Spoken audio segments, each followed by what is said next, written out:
La primera en recibir una prueba fiel de la veracidad de sus palabras fue la azulada Liríope, a quien tiempo atrás había atrapado el Céfiso entre los meandros de su río y, apresándola entre sus olas, la había violado.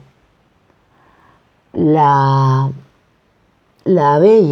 bellísima ninfa había dado a luz un bebé que ya entonces era digno de ser amado, al que llamó Narciso. Al ser consultado sobre si el niño llegaría a ver los años de una avanzada vejez, Tiresias el adivino respondió: solo si no se conocerá a sí mismo. Las palabras del augur parecieron no tener sentido durante mucho tiempo, hasta que el desenlace de los acontecimientos, la forma de la muerte y la novedad de la pasión probaron su certeza. En efecto, el hijo del Cefiso ya sumaba 1 año a los 15 y podía parecer tanto un adolescente cuanto un joven. Muchos jóvenes y muchas muchachas lo desearon, pero era tan dura la soberbia que había en su tierna belleza que ningún joven, ninguna muchacha lo pudo tocar nunca. Un día, mientras espantaba a los asustados ciervos hacia las redes, le vio una ninfa habladora que, sin embargo, ni podía estar callada mientras otro hablaba, ni podía hablar ella en primer lugar. Era la resonante Eco. Hasta entonces, Eco no había sido solo voz, sino también un cuerpo. Sin embargo, el uso que podía hacer de su parlanchina boca no era distinto del que tiene ahora, puesto que lo único que podía hacer era repetir, de entre muchas palabras, solo las últimas. Aquello había sido obra de Juno, porque en numerosas ocasiones en que había estado a punto de sorprender a alguna ninfa yaciendo con su Júpiter en un monte, Eco, que lo sabía, había entretenido a la diosa con sus largas pláticas, dando tiempo a las ninfas para huir. Cuando la Saturnia se dio cuenta, dijo: poco poder tendrás sobre esa lengua que se ha burlado de mí y muy escaso uso de la voz. Y confirmó sus amenazas con hechos. Eco ya solo duplica los sonidos cuando alguien termina de hablar y reproduce las palabras que oye. Así pues, cuando Eco vio a Narciso que vagaba por tierras apartadas y se enamoró de él, empezó a seguirle furtivamente. Y cuanto más le seguía, más se abrasaba en la llama de su amor, como se incendia el fogoso azufre que se unta en la punta de las antorchas cuando se le acerca el fuego. Ah, cuántas veces quiso acercársele con dulces palabras y dirigirle tiernas súplicas. Su naturaleza se opone a ello y no le permite tomar la iniciativa, pero lo que sí le permite es esperar atentamente los sonidos a los que responde con sus palabras. Casualmente el joven, que se había separado del grupo de sus fieles compañeros, exclama: ¿hay alguien? Eco responde: ¿alguien? Él se asombra y, volviendo la mirada a todas partes, grita con voz potente: ¡ven! Ella le llama a él, que la llama. Él mira tras de sí y, al ver que sigue sin venir nadie, pregunta: ¿por qué huyes de mí? Y todas sus palabras vuelven a él. Él insiste y, defraudado, al no poder ver la imagen de esa voz, dice: aquí, reunámonos. Y Eco, que nunca había respondido a un sonido con más placer, repite: unámonos. Y, secundando sus propias palabras, sale del bosque y se dirige hacia él para rodear con sus brazos el ansiado cuello. Él huye y, huyendo, le dice: quita tus manos, no intentes abrazarme. Antes moriría que entregarme a ti. Ella no contesta, sino: entregarme a ti. Despreciada, se oculta en los bosques y, avergonzada, esconde su rostro tras las ramas y desde entonces habita en cavernas solitarias. No obstante, el amor permanece clavado en ella y el dolor por el rechazo sigue creciendo. La angustia que no la abandona va consumiendo sus miembros demacrados, la delgadez arruga su piel y los humores vitales de su cuerpo se pierden en el aire. Solo quedan de ella la voz y los huesos. La voz permaneció, pero dicen que sus huesos se convirtieron en piedras. Desde entonces se oculta en los bosques, pero no se la ve en ningún monte. aunque todos la oyen. Es el sonido que vive en ella. Así había burlado Narciso el amor de Eco, así el de otras ninfas nacidas de las olas o de los montes, y así también el de un sinfín de hombres, hasta que un día uno de los que él había despreciado exclamó alzando las manos al cielo: «Ojalá él también se enamore y no pueda poseer a su amado». Así dijo, y la diosa Ramnusia accedió a sus justos ruegos. Había un estanque sin barro de aguas plateadas y cristalinas, hasta el que nunca habían llegado ni pastores ni cabras que se llevan a pasar al monte, ni ningún otro tipo de ganado, ni pájaros, ni animales salvajes, ni ramas caídas habían agitado nunca sus aguas. Estaba rodeado de hierba que crecía vigorosa por la proximidad del agua y de un bosque que impedía que los rayos del sol penetraran y llevaran calor a aquel lugar. El joven, fatigado por la caza y por el calor, se dejó caer allí, atraído por el aspecto del lugar y por el estanque, y mientras intentaba calmar su sed, otra sed fue creciendo dentro de él. Mientras bebe, seducido por la visión de la belleza que tiene ante sus ojos, se enamora de una esperanza sin cuerpo y cree que es un cuerpo lo que no es sino agua. Con asombro se admira a sí mismo y permanece inmóvil con la mirada clavada en su propio reflejo, como si fuera una estatua de mármol de Paros. Tumbado en el suelo observa las estrellas gemelas con sus ojos, los cabellos dignos de Baco, dignos de Apolo, las mejillas imberbes, el cuello blanco como el marfil y la belleza de la boca. Admira, en fin, todo aquello por lo que él mismo es digno de admiración. Se desea a sí mismo sin saberlo, y el que alaba es a la vez el alabado. A la vez busca y es buscado, al mismo tiempo enciende la pasión y arde en ella. ¿Cuántas veces besó en vano el mentiroso estanque? ¿Cuántas veces hundió sus brazos en el agua para rodear el ansiado cuello sin conseguir abrazarse? No sabe qué es lo que ve, pero lo que ve le abrasa, y él mismo se engaña, a la vez que incita a sus ojos a caer en el error. ¿Por qué intentas aferrar, ingenuo, una imagen fugaz? Lo que buscas no está en ninguna parte. Lo que amas, lo pierdes en cuanto te vuelves de espaldas. Esta imagen que ves reflejada no es más que una sombra, no es nada por sí misma. Contigo vino, contigo se queda y contigo se iría si tú pudieras irte. Ni la necesidad de comer, ni la necesidad de descansar pueden apartarle de allí. Por el contrario, tendido sobre la hierba umbrosa, observa con ojos insaciables esa belleza mendaz y se consume de amor por sus propios ojos. Incorporándose un poco, tiende sus brazos hacia los árboles que le rodean y exclama: ¿acaso algún amante, oh bosques, ha sufrido más cruelmente que yo? Sin duda lo sabéis, ya que habéis sido para muchos un oportuno escondrijo. ¿Acaso recordáis en toda vuestra larga vida, una vida de tantos siglos, que alguien haya sufrido tanto como yo? Me gusta y le veo, y sin embargo, aunque le veo y me gusta, no le encuentro. Tanta es la ceguera del que ama. Y lo que más me duele es que no es un inmenso océano, ni un largo camino, ni las montañas, ni una muralla con sus puertas cerradas lo que nos separa. Nuestro obstáculo es un poco de agua. Y él también desea que lo alcance. Cuántas veces me acerco a besar las líquidas aguas, él trata de acercarse con el rostro tendido hacia mí. Parece como si le pudiera tocar. Es muy poco lo que se interpone entre nosotros. Sal, quien quiera que seas. ¿Por qué rehuyes, muchacho incomparable? ¿A dónde vas cuando yo te busco? En verdad, ni mi edad ni mi belleza merecen que me rehuyas. Hasta las ninfas se enamoran de mí. Con tu rostro amistoso me das esperanzas y me prometes algo que ni yo mismo sé qué es. Y todas las veces que he tendido mis brazos hacia ti, tú los has tendido también. También he notado lágrimas en tu cara cuando yo lloro.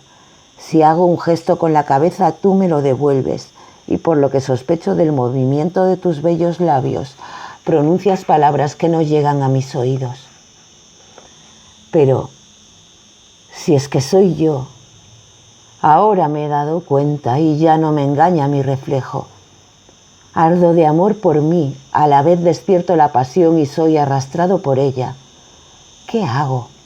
¿Le suplico o dejo que me suplique a mí? Pero ¿suplicar qué? Lo que deseo está conmigo. Mi propia riqueza me hace pobre. Ojalá pudiera separarme de mi cuerpo. Un deseo inaudito para un enamorado, querer que lo que amamos se aleje de nosotros. El dolor ya está acabando con mis fuerzas. No me queda mucho tiempo de vida y muero cuando aún estoy en mi primera juventud. Pero no me pesa la muerte porque así terminará mi dolor. Solo quisiera que él, el que deseo, viviera más tiempo. Ahora dos perecemos juntos en una sola alma. Así dijo, y presa ya del delirio, volvió a mirar la imagen y sus lágrimas agitaron la superficie del agua y con el temblor la figura reflejada desapareció. Al ver que se iba, gritó: ¿A dónde huyes? No abandones, cruel, a quien te ama. Deja por lo menos que te mire, ya que no puedo tocarte, y que alimente así mi desdichada pasión. Y mientras se lamenta, tira hacia abajo de su túnica y golpea su pecho desnudo con las palmas de sus manos, blancas como el mármol. Entonces, por efecto de los golpes, su pecho se coloreó de un tenue rubor, igual que las manzanas se quedan blancas por un lado y se ponen rojas por otro, o como los racimos variopintos de la uva todavía inmadura que adquieren un color purpúreo. Al ver esto en el agua, que estaba otra vez clara, no puede soportarlo más. Como se derrite la cera dorada al calor de una leve llama, como se disuelve el rocío de la mañana cuando lo calienta el sol, así, desgastado por el amor, se consume y es devorado poco a poco por un fuego oculto. En su tez ya no se mezclan la candidez y el rubor. Ya no tiene ese vigor y esa fuerza que hace poco despertaban admiración, ni tampoco queda ya el cuerpo del que Eco se había enamorado. Esta, no obstante, se afligió al verle así, aunque aún recordaba airada lo sucedido y cuántas veces el desgraciado joven exclamaba: «¡Ay, ay!», repetía ella una y otra vez. Y cuando Narciso golpeaba su cuerpo con sus manos, ella reproducía el sonido de sus golpes. Las últimas palabras las dijo Narciso mirando al agua una vez más. «¡Ay, muchacho vanamente amado!». Y el lugar le devolvió todas las palabras, y cuando le dijo «adiós», Eco lo repitió. Extenuado dejó caer su cabeza sobre la verde hierba, y la noche se cerró sobre sus ojos, que aún admiraban la belleza de su propio dueño. Y aún después de haber llegado al mundo infernal, siguió mirándose en las aguas estigias. Lloraron por él sus hermanas, las náyades, que se cortaron el cabello como ofrenda funeraria. Le lloraron las dríades, y Eco repitió sus lloros. Y ya estaban preparando la pira, las antorchas parpadeantes y el féretro, cuando vieron que su cuerpo ya no estaba. En su lugar encontraron una flor con el centro amarillo rodeado de pétalos blancos. Cuando este suceso se vino a saber, proporcionó al adivino Tiresias merecida fama en todas las ciudades de Acaya, y su prestigio se hizo grande. Solo había un hombre que, a pesar de todo, le menospreciaba. Penteo, hijo de Quión, que despreciaba a los dioses y se reía de los vaticinios del anciano, burlándose de la desgracia que le había hecho perder la vista. Entonces Tiresias, sacudiendo las canas que cubrían de blanco sus sienes: «Qué bueno sería para ti que también te vieras privado de la vista», dijo, «y que no pudieras contemplar los ritos báquicos, porque vendrá un día, no muy lejano según puedo augurar, en que llegará aquí un nuevo dios, Liber, hijo de Semele, y si no le veneraras construyendo templos en su honor, tu cuerpo desgarrado será esparcido en 1000 pedazos, y tu sangre manchará los bosques y manchará a tu madre y a sus hermanas. Eso es lo que ocurrirá, porque en efecto no honrarás a la divinidad, y entonces sentirás que yo, desde esta oscuridad, haya podido ver tanto». Penteo hizo que le echaran sin dejarle terminar, pero la realidad siguió a las palabras y la predicción de Tiresias se cumplió. Baco llegó y los campos resonaron con los aullidos de sus rituales. La muchedumbre corre y todos, hombres, madres y jóvenes esposas, nobles y plebeyos, se unen a los nuevos ritos. ¡Qué locura, oh hijos de la serpiente de Marte, ha ofuscado vuestras mentes!, les dice Penteo.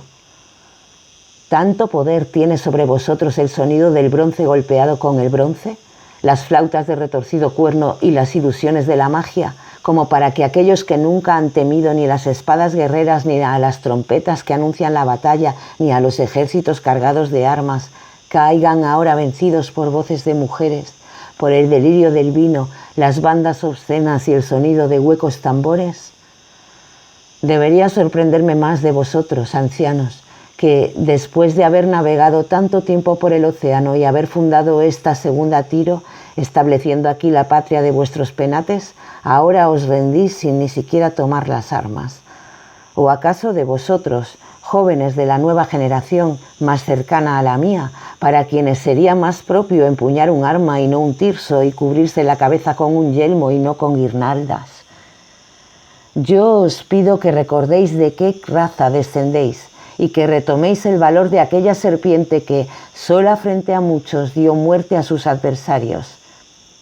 Ella murió por su fuente y su lago, vosotros venced por vuestra gloria.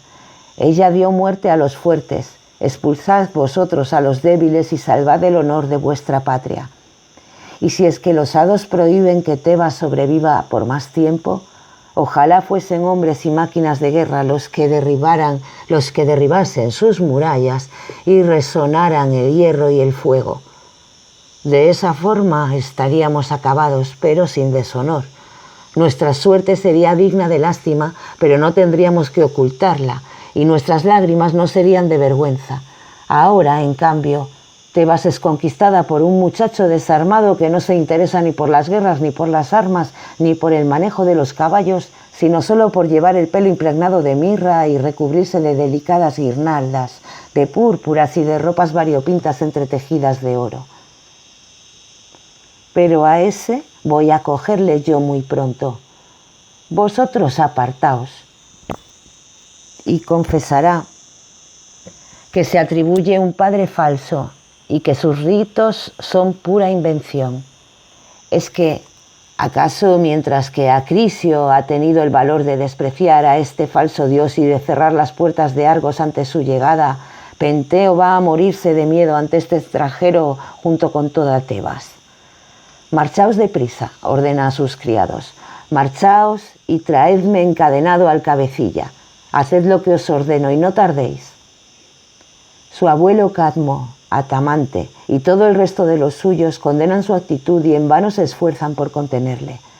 Pero ante las amonestaciones Penteo se irrita todavía más.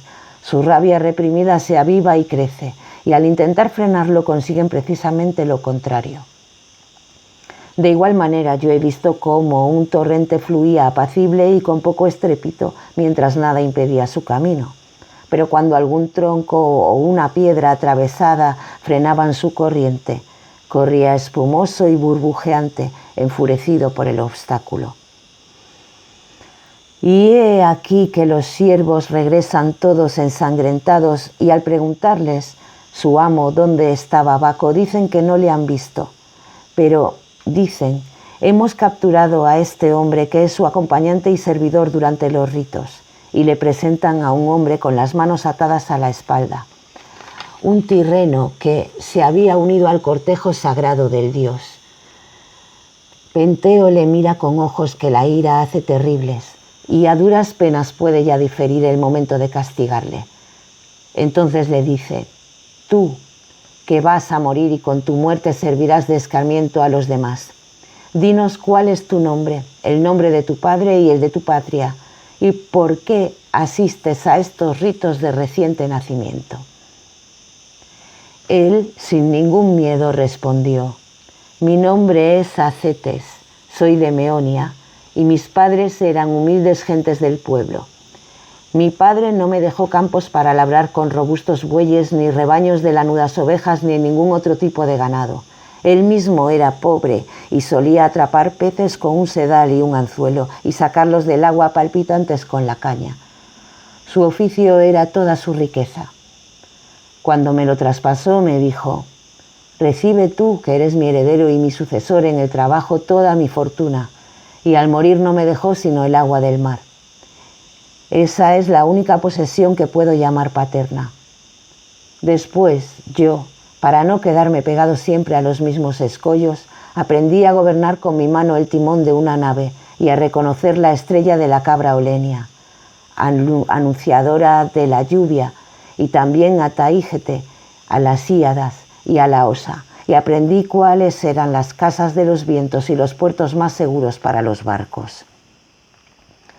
Una vez que me dirigía hacia Delos, arribé casualmente a las costas de la isla de Quíos. Me acerqué a la playa maniobrando con los remos del flanco derecho y con un pequeño salto descendí sobre la húmeda arena. Allí pasamos la noche. Apenas comenzaba a clarear la rosada aurora cuando me levanté y ordené a mis compañeros que fueran a traer agua fresca. Y les indiqué el camino que les conduciría hacia ella. Yo subí a la cima de un cerro para ver qué me deparaban los vientos y luego llamé a los compañeros y regresé al barco. «Aquí estamos», gritó Feltes, que venía a la cabeza del grupo trayendo por la playa, como si se tratara de un botín, a un muchacho de delicada belleza que habían encontrado en un campo desierto. El niño parecía adormecido por el sueño y por el vino, y seguía a los hombres con dificultad. Observé su atuendo, su rostro y su forma de andar. No veía en él nada que pudiera considerarse mortal. Eso pensé y así se lo dije a mis compañeros.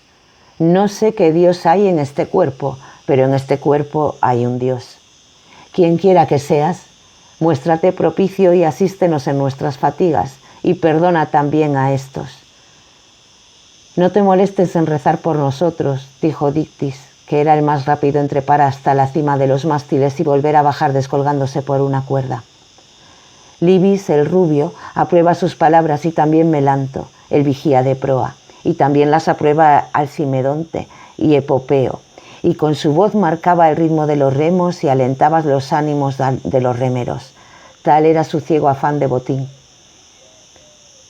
Yo les dije: «Pues no voy a permitir que profanéis esta nave cargando indebidamente a una divinidad. Yo soy quien manda aquí», y me coloqué para cerrarles el paso. El que más se enfureció fue el temerario Lícabas, que, expulsado de una ciudad tirrena, pagaba con el exilio la pena por un funesto crimen. Este, mientras yo me mantenía firme en mi sitio, me asestó un puñetazo en la garganta con el que seguramente me habría tirado al agua si no fuera porque yo, aunque casi sin conocimiento, me agarré a una cuerda. La infame tripulación alabó al unísono su acción. Entonces, por fin, Baco, pues era Baco de quien se trataba, como si el alboroto hubiera despejado su somnolencia y volviera en sí tras los efectos del vino, dijo: «¿Qué hacéis?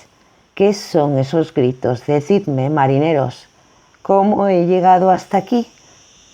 ¿A dónde pensáis llevarme?» «No tengas miedo», dijo Proreo, «y dinos, ¿a qué puerto quieres dirigirte? Te llevaremos a donde nos digas». «Entonces», dijo Liber, «poned rumbo a Naxos. Esa es mi tierra y os acogerá hospitalariamente». Engañándole, juran por el mar y por todos los dioses que así será. Y a mí me ordenan que despliegue las velas de la nave de pintada quilla. Naxos quedaba a la derecha y a la derecha estaba dirigiendo yo las velas cuando Feltes me dijo: «¿Pero qué haces, estúpido? ¡Qué locura!». Cada uno temía por sí mismo. La mayoría intentaba decirme con sus gestos: «Ve hacia la izquierda», mientras que otros me susurraban al oído lo que querían. Me quedé atónito y les dije: «Que se encargue otro de gobernar el barco», y abandoné mi cargo y mi responsabilidad en el delito. Todos me increparon y un murmullo recorrió a los tripulantes, entre los cuales Etalión dijo: ¿es que crees que nuestra salvación depende solo de ti? Y adelantándose él mismo se hizo cargo de mis funciones y cambió la ruta, abandonando Naxos. Entonces el dios, burlándose de ellos, como si solo entonces se hubiese dado cuenta del engaño, los miró desde lo alto de la curvada popa y como si llorara les dijo: ¿no son estas, marineros, las costas a las que me prometisteis llevarme? ¿No es esta la tierra que os pedí? ¿Por qué razón merezco este castigo? ¿Qué mérito tiene que vosotros, unos mayores, engañéis a un niño? ¿Qué mérito tiene que entre muchos engañen a uno solo? Yo ya hacía rato que estaba llorando, pero mis infames compañeros se reían de mis lágrimas y azotaban las aguas con los remos cada vez más aprisa. Por el mismo Baco te juro ahora, pues no hay Dios aquí que esté más presente que Él, que tanto más cierto es lo que voy a referirte, cuanto más difícil de creer parece. El barco se quedó parado en el agua, exactamente como si se encontrase en dique seco. Sorprendidos ellos se esfuerzan por seguir bogando con los remos, despliegan las velas e intentan avanzar por ambos medios.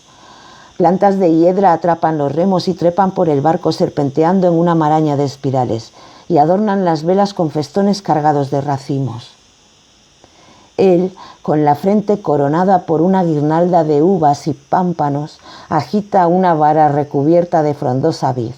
A su alrededor yacen tigres y vacías imágenes de linces y de moteados guepardos. Los hombres se levantaron de un salto, invadidos bien por la locura o bien por el terror. Primero fue el cuerpo de Medón el que empezó a volverse negro, mientras su espina dorsal se arqueaba formando una curva pronunciada. Lícabas le dijo: ¿en qué monstruo te estás convirtiendo? Y mientras hablaba ya tenía una boca ancha y una nariz encorvada, y su piel endurecida estaba recubierta de escamas. Libis, mientras intentaba girar hacia atrás los remos impedidos por las ramas, vio cómo sus manos se replegaban y se contraían, y ya no eran manos. Más bien habría que llamarlas aletas. Otro, que quería tender sus brazos hacia las maromas enredadas, no tiene brazos y arqueando sus cuerpos mutilados se lanza al mar. En el extremo tiene una cola con forma de hoz, como la que forma la luna en mitad de su ciclo. Saltan por todas partes salpicándolo todo, y una y otra vez emergen para luego volverse a sumergir. Juegan en una especie de baile y agitan sus cuerpos voluptuosamente expulsando por las anchas narices el agua que han absorbido. De los 20 que éramos poco antes, ese era el número que llevaba la nave, solo quedaba yo. Estaba temblando y helado de miedo, pero el dios consiguió tranquilizarme diciéndome: aleja el miedo de tu corazón y pon rumbo a Naxos. Conducido hasta allí me adherí a su culto y ahora participo en los ritos báquicos. He prestado atención a tus largas divagaciones, dijo Penteo, para que mientras tanto mi cólera pudiese calmarse. Siervos, llevaos a este imprudente y torturando su cuerpo con crueles tormentos enviad su alma a las tinieblas estigias. Así que al punto se llevaron a Acetes el Tirrenio y lo encerraron en una sólida prisión. Y se dice que mientras preparaban, como se les había ordenado, el hierro y el fuego, crueles instrumentos de muerte, las puertas se abrieron por sí mismas y las cadenas cayeron de sus brazos sin que nadie las soltara. Pero el Equionida persevera y ya no ordena a nadie que vaya, sino que él mismo se dirige al lugar del monte Citerón, que había sido elegido para celebrar los ritos y que resonaba con los cantos y con las claras voces de las bacantes. Igual que un fogoso caballo resopla bramoso y arde en deseos de salir a la lucha cuando el trompeta da la señal de batalla con el cánoro bronce, así los largos aullidos que hacen retumbar el aire exasperan a Penteo y el clamor que llega a sus oídos hacen renacer su ira. Casi en medio del monte hay un claro libre de árboles rodeado de bosques en sus extremos, que la vista puede recorrer sin obstáculo. La primera en descubrirle, mientras observaba con ojos profanos los sagrados rituales, La primera en abalanzarse sobre él corriendo enloquecida, la primera que le atacó arrojándose el tirso, fue su madre. «Vamos, acudid, hermanas, acudid las dos», grita. «A ese gran jabalí que vaga por nuestros campos, a ese jabalí lo voy a matar». Toda la turba se lanza tras él enfurecida. Todas se agolpan y le persiguen, y él ya tiembla, ya emplea palabras menos violentas, ya se condena a sí mismo y reconoce que ha pecado. Aunque ya estaba herido, grita: «Ayúdame, tía Autónoe, ten piedad por el alma de tu hijo Acteón». Mientras le suplica, aquella que no sabe quién es Acteón le arranca el brazo derecho, mientras Ino le desgarra el izquierdo. El infeliz Penteo ya no tiene brazos que tenderle a su madre, y mostrándole las heridas de sus miembros mutilados le dice: «Mira, madre».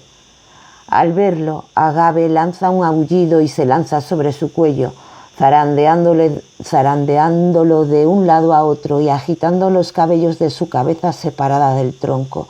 La toma entre sus manos ensangrentadas y grita: «¡Ah, compañeras!